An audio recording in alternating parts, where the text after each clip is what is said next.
Hey, my friends. I'm gonna show you what I'm working on. This is something I started here in Oaxaca. It's a place nearby. It's a lake and a or artificial lake or whatever, not too far from my house. And this is probably the largest plein air piece that I've done. Plein air, I mean, going out on location and painting. So this is a little swimming spot. Hopefully you can see that it's water. I went with my daughter. We swam, and then I painted. I think it reads pretty well. It reads pretty well. You can tell what it is. And we're still in this Jacaranda season, and I love Jacarandas. And it's always fun to paint them. So this is something new that I'm working on. As you can see, I'm no longer on location. I'm no longer painting outdoors, but I still consider this a plein air piece because I basically remember, I remember what it was like. Most of the work was done on location. The colors are accurate. So the thing is, I couldn't finish it because I was with my daughter. It was also hot. I was getting tired. There's only so much painting you can do on location. It's very tiring. So that's why I decided to finish this at home.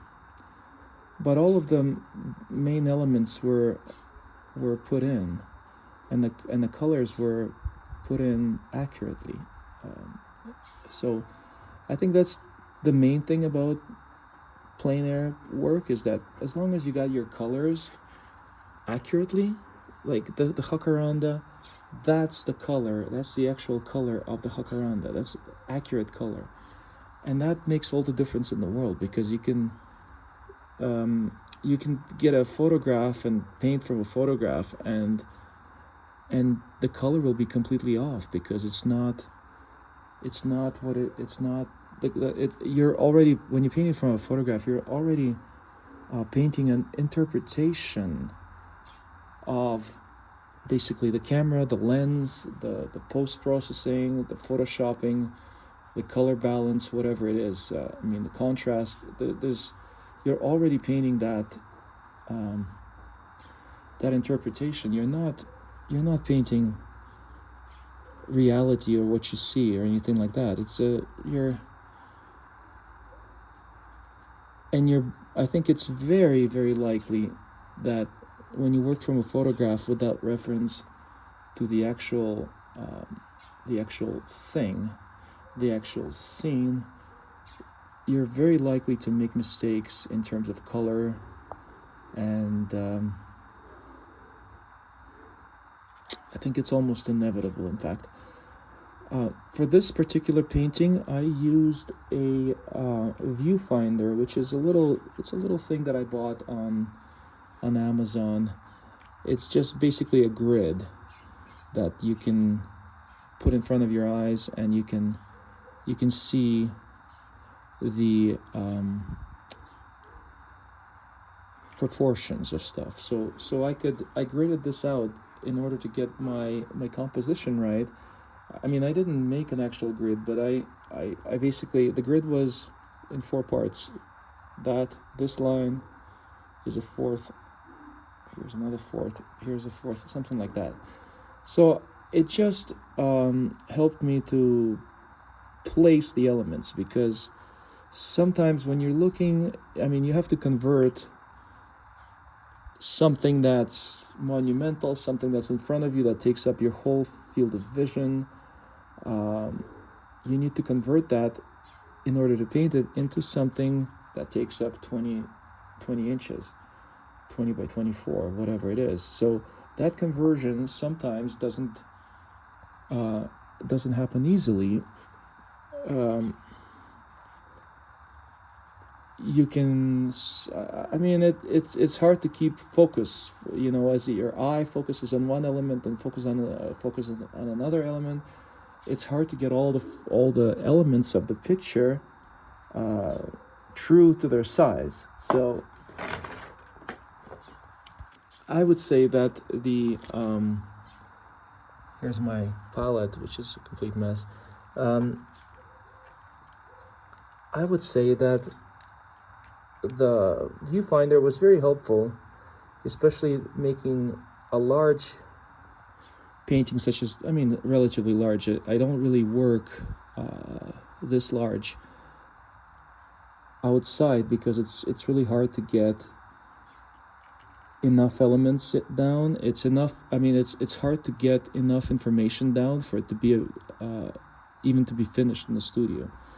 So even just going out and coming back with something that could be potentially finished in the studio is not easy. And you have to come back again and again and again. Like you come back, you do it one day, you don't finish, you have to come back another day and come back in the similar light conditions. And that's very difficult. If yesterday was overcast, today's sunny, even if today is sunny and yesterday is sunny, if you don't come back at the same time of day, it's not gonna work because the sun's different, the shadows are different, and that's the challenge. And when I work outdoors, let's say I work for 3 hours on a painting. During those 3 hours, basically the shadows, the sunlight, everything's going to change, and whatever I did when I started the painting is going to be no longer there. So that's the biggest challenge. It's like when I started this, the sky was completely white, mostly cloudy. By the time I was ready to go home, the sky was mostly blue. That affects the reflections in the water. It affects all kinds of stuff. So this is why I don't work that much outdoors on largish pieces. But at the same time, it's a challenge. It's a very nice challenge to try to not complete, but at least get some decent amount of work done on a largish painting outdoors, because it really makes you think, how am I gonna capture the water? How am I gonna capture the distance? How am I gonna capture the feeling? There's all kinds of questions that go into this, and it really is fun. And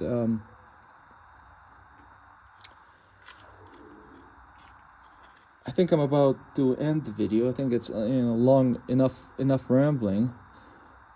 But before I do, I just want to say a couple of things. For the water, what makes sense and what I did here is use very, very washed out color. So you put in a lot of solvent or whatever liquid medium you use, and you basically put the initial layers of water using very, very liquid oil paint or acrylic paint, whatever you use. I prefer oil personally. So that using very liquid paint really helps to create a feel of water, because it's just natural. It's like you're painting water, you're painting a liquid, so you use a lot of liquid to paint a liquid. Painting water, for example, very solidly doesn't work. it's counterintuitive. Like you want to use liquid to paint liquid, you want to use solid hard paint to paint solid hard things. In the waterfall, that's the thickest. There's a little waterfall there, and that's the thickest part of the painting. And I don't think I've ever been that good at painting waterfalls, but I think this one's pretty successful overall. It's a good one. I like it. And that's the thickest part of the painting, because at this point, when water is falling,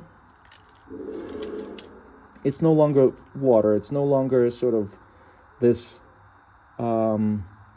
liquid. It's more solid. If it hits you on the back or whatever, you stand under a waterfall, like, you're gonna feel the impact. So that solidity justifies the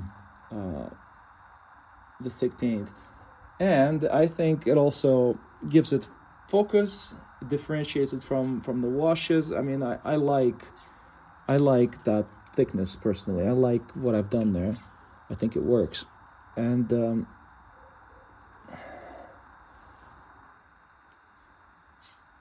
what I'm still gonna work on is the jacaranda. I'm gonna add a little bit more detail to the jacaranda.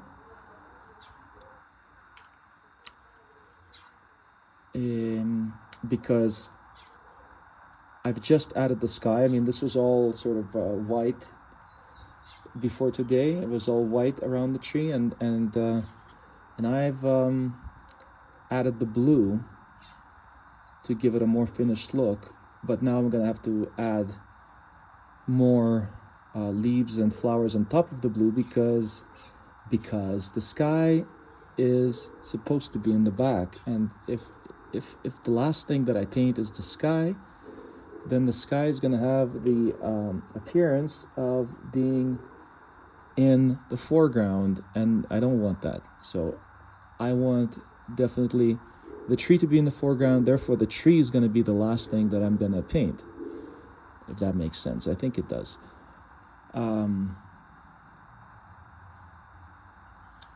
What else? And these are right here. This part, it's like a distant hill. I mean, it's a hill in the distance that didn't come out initially very differentiated from the middle ground, which is this whole area there. It's a kind of rocky middle ground. And in life, as I was looking at that hill in the distance, it was very similar in color to the foreground. I mean, it was so similar that it was kind of even hard to differentiate it in person, not to mention on the painting. But what occurred to me to do to give it some depth and to push it into the back is that I'm gonna do these little dots, which is what I'm doing. I'm doing this almost pointillistic dot technique because one, those are trees, and the distant hill is sort of speckled with trees, and two, that kind of treatment gives it puts it into its own plane. It sets it apart from this area, for example. So the different brush strokes, it's like if you can use different techniques to differentiate areas of a painting: foreground, background, middle ground, etc. There's different ways of doing it. You can do through color. For example, the stuff in the foreground would be warmer, more yellow, and the stuff in the background would be cooler, more blue and purple. In this case, it's not easy for me to do that because the jacarandas are purple, and I don't want to put too much blue or purple into the background, because that's gonna mess with my with my Jacaranda color. I mean, it's going to conflict with it. I want the Jacaranda to pop, to stand out, and in order for it to stand out, I have to keep blues and purples in the background to a minimum. So the other way of differentiating might be through color. I already said through color, through value. Value meaning distant mountains are generally they're generally lighter in value than closer objects. So stuff that's further pushed back in the distance would be less saturated, meaning less saturated, the color is closer to a gray. The colors get closer to gray. They're not as vivid, but also the value gets lighter. So knowing those things, you can also differentiate it. But I'm differentiating by these little tiny brush strokes of that are supposed to indicate trees, and it's another really good way to differentiate one plane of a painting from another. And it's a method that I personally like a lot, and I use it a lot. I've used it even in my abstract works and semi-abstract surreal. This is just you do one area of a painting in little brush strokes like this, little dots, and it immediately sets it apart from the other areas. It immediately adds depth, regardless of your color choices or values or anything like that. So that's a little hint, and I'm going to end this video with that. I hope you guys are doing well. Thank you for your support always. If you don't mind, tell some friends about the Patreon. I'd like to get more patrons to sign up, but I'm still happy with all of you, and I appreciate your support. So that's it. This painting, as soon as I'm done, I'll put it on my website, on my Facebook, and it'll be available for sale. You guys on Patreon, there's not too many of you. I would give you first choice to buy it, but it's not like there's a ton of you, so maybe it doesn't matter. But anyway, thanks for watching, and I hope it was useful, especially if you're a painter, if you paint. Happy painting. Keep working, don't give up, and just keep dabbling at it until it's good, until you love what you see, which doesn't always happen immediately, but little by little it all comes together. Thanks. Take care. Bye-bye.